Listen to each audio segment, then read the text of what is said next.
Hey everyone, the Unconventional Outdoorsman here. I've got a quick little video for you today. I'm starting a new series. Man, my water heater is loud, and my air conditioner too. Do forgive me. I don't know if you can hear it on the video, but I'm going to be starting a new little series on the channel. I've got the Fishing Tackle 101 series that I've been starting. I've got 3 episodes of that now. Please go check that out down below in the channel feed. But by the title of the video, you can probably guess. We're going to go over the perks of inexpensive knives. There's a couple of them that I'm going to go over. I've got 2 knives here I'm going to go over. I didn't feel like bringing out the whole collection. I've got an S-Tech, kind of like a K-bar style fixed blade, really obnoxiously large blade with a kind of like a saw on the back. And then I have my little Ozark Trail, this little EDC pocket carry, which is honestly probably my favorite pocket knife to carry on me all times. That'll be one of the perks I'm going to go over here in a minute. So let's start with this one. Now this cost me $4.39 when I bought it back in 2017. So it's really inexpensive. It's lasted me this long. Something I've come to find is, especially with my super nice 100-year-old Hone, go check out that video please, reviewing that. I can get an edge on this that is so sharp. It's unlike most of the blades I have. The metal might be a little bit lower quality, might be a little bit softer, allowing the edge of the blade to be a little bit finer, and it may not last as long, but I can still sharpen it up as much as I need to. That's what the beauty of having one of these in your outdoor chamber like I've got here, and I'll go over that in a couple videos. But the good thing about it, it's inexpensive. So I mean, I am attached to this knife.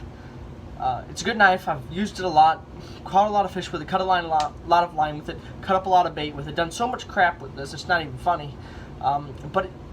Another thing I like about it too is its handle. It's got a very texturized, rubberized handle that's very good for gripping. It is smaller, so there's a downside of it, but it's inexpensive. Like I said, $4.39. That could have changed by now. This was 3 years ago when I bought this. But if I lose this, so what? I'll just buy another one. It's really nothing that's gonna break the bank too bad. But I would like to hold on to it. It's something nice. I mean, it's not gonna be your top of the line like a Gerber or a Kershaw or something like that. But it does the part. It's good, something you could throw in your bag. For example, you're going backpacking for the weekend, or maybe, for example, you're gonna take a little field and stream backpack like this to the creek for the day. And you know what? Like, man, I'm gonna bring my super nice $50 EDC, excuse me, to go fishing with me, and you just throw this in the little in your pocket or in the bag. And if you lose it, you lose it. That's a good thing about inexpensive knives. I found too, especially with this S-Tech, with the lower metal quality, the metal's a little bit softer. Maybe I don't know how that works, but I just seem to be able to get a finer edge on them. Maybe it's just because I favor these knives more, so I spend more time sharpening. But this one too, I like this one because it's light. It is obnoxiously large, but I can use it, for example, camping. I use this a lot, just doing random stuff with it. One of my favorite things is cutting paracord with this. Something that, is a little bit obnoxious with this. It's a little bit smaller. Not always as easy to do it. This, do that. If I'm cutting up kindling, just chopping it, I can use this little saw on it. And the good thing is I just sharpen it up and it's ready to go. The little plastic sheath here can take a lot of damage. And same with the other one. It's $15, so a little bit more expensive than the other one, but not that bad. Definitely wouldn't hurt me if I lost it. But it just seems, it's like you just feel like, you've got you're more comfortable with using. Like, think about this. When you were a kid, and for example, say you had like a $5 tour that your grandma or your mom bought you, and you played with, and you had maybe like a $200 tour.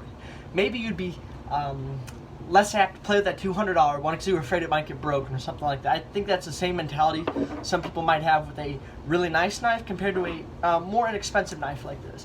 But definitely do not underestimate the qualities of an inexpensive knife like this. One of my favorite brands is Ozark Trail. It's not a sponsored video by any means, but just good stuff that works. It doesn't matter if it's a $5 knife or a $500 knife. If it cuts, it cuts. That's all really that matters at the end of the day. But that really is all that I have today for y'all. Tomorrow I'm going to be making another Fishing Tackle 101, going over the many different uses and types of creature baits for soft plastics. But like I said, that's all I have for you today. Please have a wonderful Tuesday. Please subscribe if you haven't, and stay unconventional.